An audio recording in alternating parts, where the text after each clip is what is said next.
Ikhwan akhwat yang sedang menempuh hakikat kesucian jiwa rahimakumullah. Hari ini kita sudah memasuki tanggal 9 Muharram. Besok kita diperintahkan oleh guru kita untuk melaksanakan ibadah puasa pertama di zaman bangsa Abaos, yaitu melaksanakan puasa di bulan Muharram di hari Asyura. Asyura banyak hal-hal yang terjadi pada saat itu. Bagaimana Allah ceritakan banyak berbagai hal yang dilakukan Allah untuk seluruh makhluknya. Bagaimana kita sampai ke dunia ini karena pada hari Asyura ini, yaitu Nabi Adam alaihissalam dikeluarkan dari surga. Tanpa adanya itu, kita tidak akan ada di muka dunia ini. Ini adalah secara syariahnya. Begitu pula hari Asyura yang memang pada saat ini betul-betul untuk kaum-kaum Syiah, yaitu tentang wafatnya Sayyidina Husain di Karbala. Maka ini jadi momentum bagaimana perjalanan-perjalanan orang soleh dibebaskan daripada ujian dari Allah Subhanahu wa Ta'ala, diberikan kemuliaan sampai juga dengan kematian daripada orang-orang soleh. Masyarul ikhwan rahimakumullah. Berpuasa di bulan Asyura yang diperintahkan oleh guru kita adalah secara kedudukannya, kedudukan spiritual adalah al-maqamat, dan untuk meningkatkan secara hakikat kita dalam rangka apa? Mujahadah. Dalam kitab Al-Luma, Syekh Abu Nasr Asy-Syarad rahimahumullah, beliau berkata, ada pertanyaan muridnya mengatakan apa makna kedudukan spiritual atau makomat. Maka beliau menjawab, maknanya adalah kedudukan seseorang hamba di hadapan Allah Azza wa Jalla dari hasil ibadah, mujahadah, perjuangan spiritual, dan riyadhah, latihan spiritual, dan konsentrasi diri untuk mencurahkan segala-galanya hanya untuk Allah Subhanahu wa Ta'ala, yang semuanya dilakukan dengan istiqomah. Bagaimana Allah Subhanahu wa Ta'ala berfirman, dzalika liman khafa maqami wa khafa wa'id. Yang demikian itu adalah untuk orang-orang yang takut akan menghadap kehadiratku dan yang takut kepada ancamanku. Karena secara logikanya, seseorang takut akan ancaman, takut akan namanya siksa. Tapi kebanyakan semua manusia hanya takut pada ancaman, siksa daripada manusia. Dicontohkan, bila seseorang berlaku tidak baik, KKN atau apapun, pasti akan mendapatkan hukuman. Hukuman itu yang mereka takutkan. Tapi hukuman yang tidak mereka perkirakan, yang memang tidak terlihat secara lahiriah, itu akan mereka pertanggungjawaban di hadapan Allah Subhanahu wa Ta'ala. Kebanyakan orang hanya takut dengan namanya siksa badan, tapi tidak akan takut pada siksa yang diberikan oleh Allah Subhanahu wa Ta'ala. Maka hal ini Bagaimana dalam surat Ibrahim ayat 14 ini Allah berikan contoh kenapa mereka beribadah kepada Allah. Kenapa mereka berpuasa? Mereka bersolat. Karena apa? Takut dengan ancaman Allah Subhanahu wa Ta'ala. Maka dikatakan dalam surat As-Saffat ayat 164, wa ma minna ila,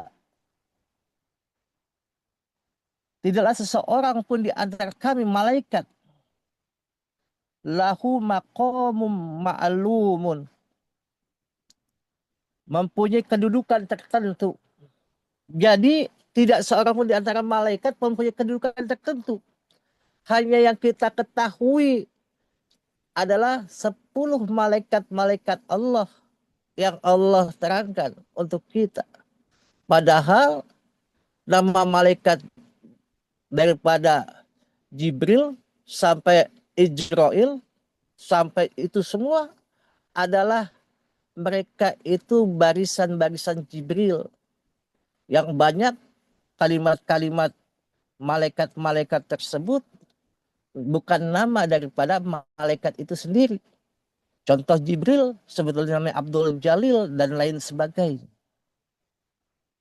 Maka dari itu, bagaimana seseorang dalam mereka rojaknya, dalam nama pengharapannya kepada Allah Subhanahu wa Ta'ala, mereka melakukan mujahadatun nafs, melawan hawa nafsunya.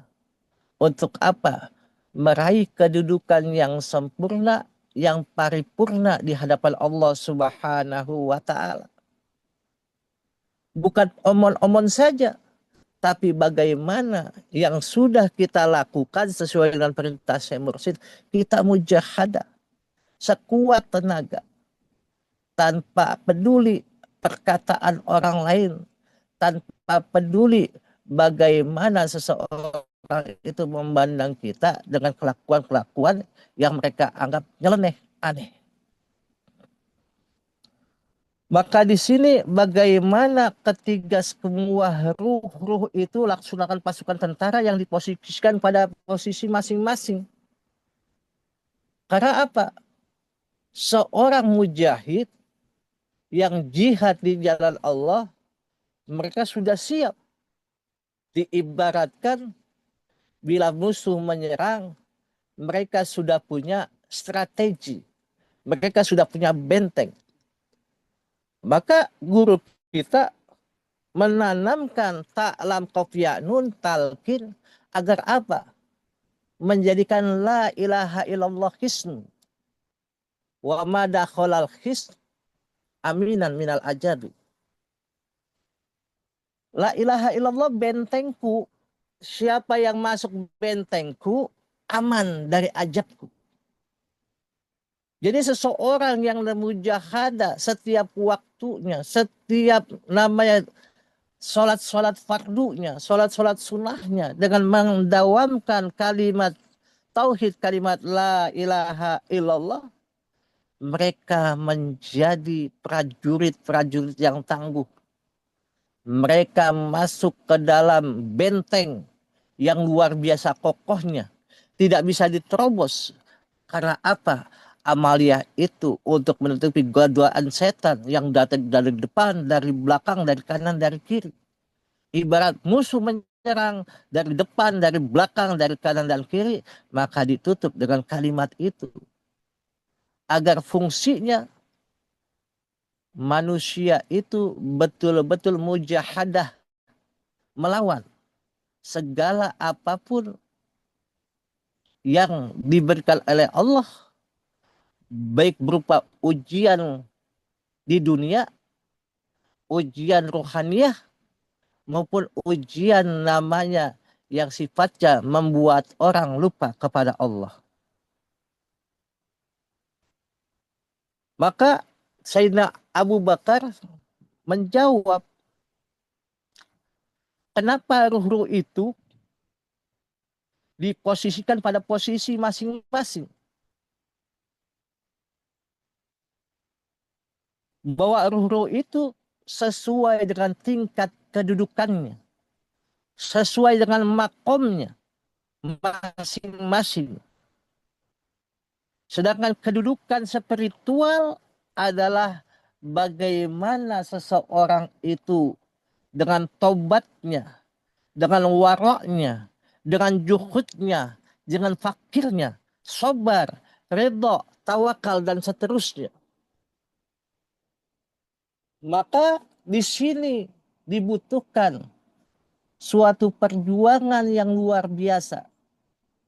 Makanya dalam kitab Fadhailus Suhur, dikala seseorang, semua pasukan-pasukan daripada yang membantu Rasulullah ketika pulang dari perang Badar, apa yang dikatakan Rasulullah? Raja'na minal jihadul asghar ilal jihadul akbar, yaitu jihadun nafs. Kalian baru pulang perang yang kecil menuju perang yang besar. Apa itu perang yang besar? Jihadun nafs, melawan hawa nafsu kita. Bagaimana kita seorang mujahid semua bisa memerangi hawa nafsu kita.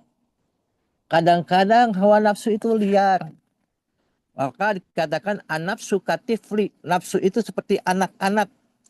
Bila diberi makan, mereka meminta lagi. Diberi kue, meminta lagi.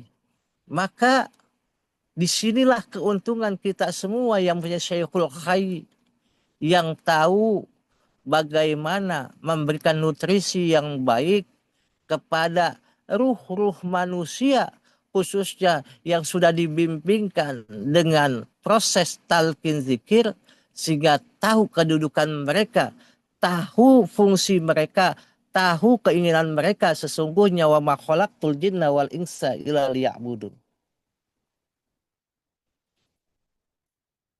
Maka di sini bagaimana dalam kitab Al-Lumma dijelaskan oleh Syekh Abu Nasr Asy-Syirat rahimahumullah. Di sini adanya akwal,